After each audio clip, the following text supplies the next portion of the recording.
మద్యము ఒక వ్యక్తిని దిగంబరినిగా మారుస్తుందండి. ఒంటి మీద బట్టలు ఉన్నాయో లేవో కూడా తెలియదు మద్యం తాగిన వ్యక్తికి. మద్యానికి బానిస అయిపోయిన వాడు వావి వరుసలు మర్చిపోతాడు. మనం కొన్నిసార్లు వార్తల్లో చూస్తే గుండె పగిలిపోద్ది. సొంత తండ్రి కూతుళ్ళతో పాపము చేశాడు మద్యం మైకంలో. మద్యం వ్యసనం మతి చెడేటట్లుగా చేస్తుంది. ఒక వ్యక్తి మద్యం మత్తులో పామునే కొరికి చంపేశాడంట, పాముని. మతి లేని వాడు ఇతరులను గుర్తించలేడు.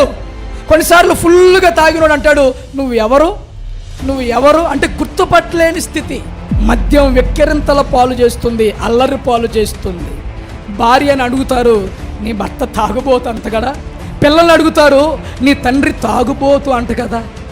అది భార్యకి పిల్లలకి ఏంటది? అవమానం.